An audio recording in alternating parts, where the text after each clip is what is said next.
რა დანაშაულები ჩაიდინა ნაცმოძრაობის რეჟიმმა აგვისტოს ომის საქმეზე და როგორ მოახერხა ქართულმა ოცნებამ საერთაშორისო სასამართლოებში საქართველოს სიმართლის დამტკიცება. საგამოძიებო კომისიის ხდომაზე ხანგრძლივი განხილვა სწორედ აგვისტოს ომს დაეთმო. იუსტიციის მინისტრის მოადგილემ ხდომაზე საუბარი საერთაშორისო სასამართლოებში საქმეების მიმდინარეობაზე მსჯელობით დაიწყო. ბექა ძამაშვილის თქმით, საქართველოს მაშინდელმა ხელისუფლებამ ომიდან რამდენიმე დღეში საქმის წარმოების დასაწყებად სტრასბურგის სასამართლოს და ჰააგაში მართლმსაჯულების საერთაშორისო სასამართლოს მიმართა. რაც შეეხება სისხლის სამართლის საერთაშორისო სასამართლოს, მისმა პროკურორმა საქმის წინასწარი მოკვლევა საკუთარი ინიციატივით დაიწყო. ძამაშვილმა ყურადღება გაამახვილა ევროსაბჭოს საპარლამენტო რეზოლუციაზე, რომელიც სამ საერთაშორისო სასამართლოში და ადგილობრივ დონეზე რაიმე ფაქტობრივი გარემოებების დადგენამდე მიიღეს. ძამაშვილის განცხადებით, რეზოლუციაში გაკეთებულმა შეფასებებმა გარკვეულწილად გავლენა მოახდინა საერთაშორისო სასამართლოებში საქმის წარმოებაზე. ამ რეზოლუციამ საკუთარი შეფასება გააკეთა ომის დაწყებასთან დაკავშირებით და რეზოლუციის მეხუთე პუნქტში აღნიშნული არის, რომ სრულმასშტაბიანი ომი დაიწყო საქართველოს მიერ ცხინვალის დაბომბვის შედეგად. ეს არის მეხუთე პუნქტში ჩაწერილი. აქვე საუბარი არის, რომ ორივე მხარემ, საქართველომაც და რუსეთმაც დაარღვია საერთაშორისო სამართლის არაერთი ნორმა და მე-11 პუნქტში კიდევ უფრო მძიმე ჩანაწერია გაკეთებული. იქ საუბარი არის, რომ მათ შორის ქართული მხარე არღვევდა, იყენებდა კასეტურ იარაღს, იყენებდა არაპროპორციულ ძალას და ჩადენილი არის ომის დანაშაულები. ეს არის პირდაპირ ჩაწერილი, ეს არის დოკუმენტი, რომელიც ასევე შეიძლება საყურადღებო იყოს, რომ რუსეთის დელეგაციამ სწორედ იმიტომ, რომ ორივე მხარე იყო დადანაშაულებული, მათ შორის რუსეთის მხარე ხელი არ მოაწერა ამ რეზოლუციას, თუმცა საქართველოს დელეგაციამ ხელი მოაწერა იმ ჩანაწერს, რაც იყო მეხუთე და მათ შორის მეხუთე და მე-11 პუნქტებში. ამ რეზოლუციიდან შეიძლება საყურადღებო იყოს ასევე ერთი პუნქტი, რომელიც საუბრობს იმაზე, რომ არც ერთ მხარეს არ გაუკეთებია არაფერი იმისათვის, რომ კონფლიქტი სრულმასშტაბიან ომში არ გადასულიყო და პირიქით განმუხტულიყო. ბექა ძამაშვილის ინფორმაციით, პროცესი ქრონოლოგიურად შემდეგნაირად განვითარდა. 2008 წლის დეკემბერში ევროკავშირმა ტალიავინის კომისია შექმნა, რომელსაც ფაქტობრივი გარემოებები უნდა შეესწავლა. კომისია ეყრდნობოდა როგორც მხარეების მიერ მოწოდებულ ინფორმაციას, ასევე ევროსაბჭოს რეზოლუციას. 2009 წლის სექტემბერში მიღებულ ტალიავინის დასკვნაში კი ფაქტობრივად გამეორებული იყო რეზოლუციის ის ნაწილები, რომლებმაც საქართველოს ინტერესების საწინააღმდეგო როლი შეასრულა. შემდეგი განვითარება ამ მიმართულებით იყო 2011 წელი. 2011 წლის აპრილში ICJ-მ მართლმსაჯულების საერთაშორისო სასამართლომ გამოიტანა გადაწყვეტილება საქართველოს მიერ შეტანილ საჩივართან დაკავშირებით და სამწუხაროდ ეს დავა საქართველომ წააგო და ამ გადაწყვეტილებიდან საყურადღებოა რამდენიმე ასპექტი. ერთი მიმართულება არის ის, რომ გადაწყვეტილებაში წერია, რომ ქართულმა მხარემ ვერ შეძლო დაედასტურებინა, რომ საქართველოს მოსახლეობა იყო ეთნიკური წმენდის და დისკრიმინაციის მსხვერპლი 2008 წლის ომამდე. დამატებით ემატება 3300 საჩივარი, რომელიც სტრასბურგის სასამართლოში არის შეტანილი ეთნიკური ოსების მიერ, ეს იყო რუსეთის ფედერაციის ორკესტრირებით, თუმცა სამწუხარო ფაქტი იყო ისიც, რომ აი ამ საჩივრებში იყო ისეთიც, რომლებიც ქართულმა არასამთავრობო ორგანიზაციებმა შეიტანეს საქართველოს წინააღმდეგ, მაგალითისთვის შეიძლება ითქვას ახალგაზრდა იურისტთა ასოციაციის მიერ შეტანილი საქმე სიპოლსი საქართველოს წინააღმდეგ. ეს იყო საქმე მხოლოდ საქართველოს წინააღმდეგ, არ იყო საქმე საქართველოს და რუსეთის წინააღმდეგ, მხოლოდ საქართველოს წინააღმდეგ, სადაც საქართველოს ედავებოდნენ იმას, რომ ცხინვალის დაბომბვა მოხდა ეგრეთ წოდებული გრადებით და ამის შედეგად იქ მოსახლეობა დაიღუპა. ძამაშვილის ინფორმაციით, ქართული ოცნებისთვის სიმართლის დასამტკიცებლად ყველაზე დიდ გამოწვევას მთელ რიგ საქმეებზე მტკიცებულებების არარსებობა წარმოადგენდა.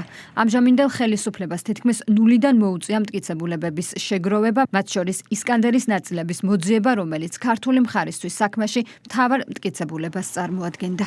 ეს იყო ოქროს მტკიცებულება, რომელსაც უნდა დაედასტურებინა, რომ საქართველოს მოსახლეობის წინააღმდეგ, მშვიდობიანი მოსახლეობის წინააღმდეგ იქნა გამოყენებული დამიზნებით, განზრახვით ეს კასეტური იარაღი. აღმოჩნდა, რომ მთავარი მტკიცებულება არათუ საქმეში არ იყო, არამედ საერთოდ საქართველოში არ იყო. და ფაქტობრივად სტრასბურგის სასამართლოში საწყის ეტაპზე გაგვაჩნდა მხოლოდ ამის ამსახველი გარკვეული ვიდეოკადრები და ფოტომასალა, რომელზეც წლების განმავლობაში რუსული მხარე წარმატებით ამტკიცებდა, რომ ეს არის ფოტოშოპით გაკეთებული. წლები დაჭირდა საქართველოს მთავრობას, იუსტიციის სამინისტროს, რომ აი ამ ნარჩენებისთვის მიეკვლია საქართველოში დაებრუნებინა მთელი რიგი საგამოძიებო ღონისძიებები უნდა ჩატარებულიყო, რაც არ იყო გაკეთებული. მაგალითისთვის გეტყვით, რომ გორის ცენტრში მდებარეობდა ორი ბანკი, რომელსაც ჰქონდა ვიდეოკამერის ჩანაწერები არსებობდა ბუნებაში, მაგრამ ამ ვიდეოკამერის ჩანაწერებიც კი არ იყო სათანადოდ შენახული, დამაგრებული და საქმეში მტკიცებულების სახით წარდგენილი. ანუ რომ არა ეს ოქროს მტკიცებულება და დიდი ძალისხმევა მაშინდელი თქვენი სამინისტროსი ზოგადად ხელისუფლების, მაგრამ ძირითადად თქვენი სამინისტროსი პრაქტიკულად ამოკირავდებოდა ეს საქმე და ჩვენ ამ საქმეს ვერ მოვიგებდით. იმ დონეზე რა დონეზე თქვენ შეგიძლიათ რო უთხრათ საზოგადოებას და კომისიას როგორ გაიგეთ რომ ეს საქართველოში არ იყო ან სად იყო და როგორ მოხერხდა რომ ეს ოქროს მტკიცებულება რამდენიმე წლის მერე მაინც თქვენ მოახერხეთ და ჩაიტანეთ საერთაშორისო სასამართლოში. მადლობა. ყველა ამ ისკანდერს ჰქონდა უნიკალური წარწერა, ასე ვთქვათ, კოდი, რომლითაც შესაძლებელი იყო გარჩევა, იმიტომ რომ განსხვავებული კოდი ჰქონდა მხოლოდ რუსული არმიისთვის წარმოებული ისკანდერს და განსხვავებული კოდი ჰქონდა საექსპორტოდ გამოყენებული ისკანდერს. ჩვენ გარკვეულწილად დაგვეხმარა აი ამ ისკანდერის მოძიებაში ჰოლანდიელი ჟურნალისტი, ეს იყო ის ჰოლანდიელი ჟურნალისტი, რომლის ოპერატორიც გარდაიცვალა აი ამ ისკანდერის გასროლის დროს, მას ჰქონდა ასევე საკმაოდ საინტერესო ვიდეო და ფოტომასალა, რომელმაც თვითონ გადაიღო ამ ისკანდერთან დაკავშირებით. შემდეგ ამ ადამიანმა დოკუმენტური ფილმიც კი გააკეთა ამ ისკანდერთან დაკავშირებით და ეს დოკუმენტური ფილმი არის ხელმისაწვდომი და აი ამ დოკუმენტური ფილმიდან ერთ-ერთი იყო მნიშვნელოვანი წყარო, საიდანაც ჩანდა ინფორმაცია გაჩნდა, რომელ ქვეყანაში შესაძლოა ყოფილიყო ეს ისკანდერი გატანილი. ჩვენ შემდეგ ამ სახელმწიფოსთან მე ვფიქრობ საზოგადოებისთვის ცნობილია, უბრალოდ მე მაინც ოფიციალურად თავ შევიკავებ ამ სახელმწიფოს დასახელებისგან, რადგან ეს ჟურნალისტი დაგვეხმარა ამ წყაროზე ამ ვთქვათ სახელმწიფოზე, რომ ჩვენ მიგვემართ ამ სახელმწიფოსთვის. ისკანდერის ნაწილების მოძიება სწორედ თეა წულუკიანის იუსტიციის მინისტრობის დროს მოხერხდა. კომისიის თავმჯდომარემ ვრცლად ისაუბრა იმ მემკვიდრეობაზე, რომელიც ქართულ ოცნებას წინა ხელისუფლებამ გადმოაბარა. პროცესში შეტანილი წვლილისთვის კი ყველა პირს მადლობა გადაუხადა. როგორც წულუკიანმა, ასევე კომისიის წევრებმა ძამაშულს დამაზუსტებელი კითხვები დაუსვეს, რომელიც ნაცმოძრაობის რეჟიმის პოლიტიკური პირების პასუხისმგებლობის საკითხს ეხებოდა. ICJ-ში როცა დავაწაგო საქართველომ 2011 წელს ვინ წარმოადგენდა საქართველოს სახელმწიფოს დავა ვის მიყავდა? ქართულ მხარეს მაშინაც საერთაშორისო სასამართლოებში წარმოადგენდა იუსტიციის სამინისტრო, შეიძლება სხვადასხვა უწყება იყო ჩართული მტკიცებულების შეგროვებაში თუ არგუმენტების შეგროვებაში, თუმცა პასუხისმგებლობა საერთო პროცესის კოორდინაციაზე ჰქონდა იუსტიციის სამინისტროს ყავდა უცხოელი იურისტებიც დაქირავებული. მართალია თუ არა რომ 2008 წლის ომი ის რამდენიმე დღე იმართებოდა პრაქტიკულად ტელეფონით. ჩვენ როდესაც საქმეში ჩავიხედეთ, ერთ-ერთი მთავარი პრობლემა იყო ის, რომ თუ რამე მტკიცებულება იყო, ეს მტკიცებულებები იყო გაბნეული.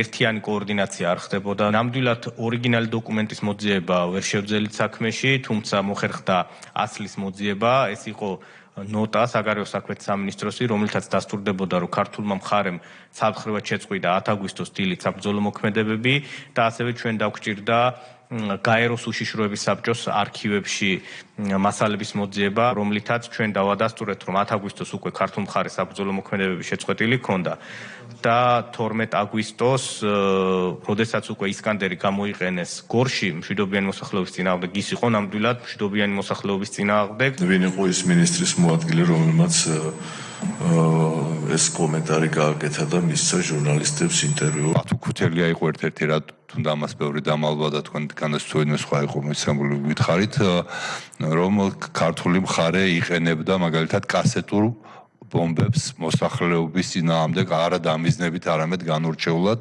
რაც ეს თქვა ხელი ქონდა მოწერილი, რა უნდა გამოგვეყენებინა.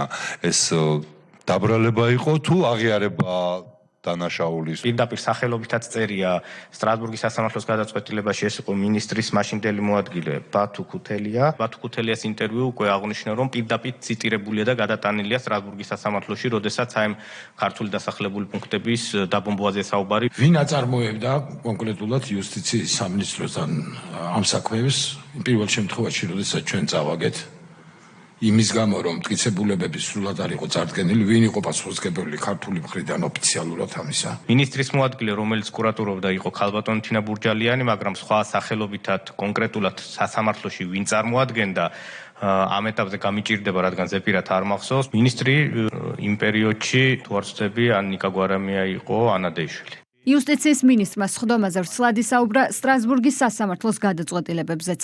ბექა ძამაშვილის თქმით, მას შემდეგ რაც საქართველოს ევროსაბჭოს წევრი ქვეყანა გახდა, ადამიანის უფლებათა ევროპულმა სასამართლომ 282 საქმეზე დაადგინა დარღვევა. აქედან 79% სწორედ 2003-2012 წლების პერიოდზე. ნახევარზე მეტი საქმეები შეეხებოდა ისეთ მძიმე მუხლებს, როგორიც არის სიცოცხლის უფლების ხელყოფა, წამება, არაადამიანური მოპყრობა, უკანონო პატიმრობა, სამართლიანი სასამართლო განხილვების უფლების არარსებობა, საკუთრების უფლების ხელყოფა. ჩამოთვალა ისეთი გახმაურებული და რეზონანსული საქმეები, როგორიც არის სანდრო გირგულიანი, კორტების სპეცოპერაცია, ნავთლუღის სპეცოპერაცია, ციხის ბუნტი, ოჩიგავას საქმე, რა დროსაც ნაცმოძრაობის რეჟიმის სისასტიკე განსაკუთრებით ნათელი გახდა. ჯამში ქართულ მხარეს სააკაშვილის დანაშაულებრივი რეჟიმის პერიოდში სხვადასხვა საქმეზე სტრასბურგის სასამართლომ 7 მილიონ ლარამდე ანაზღაურება დააკისრა.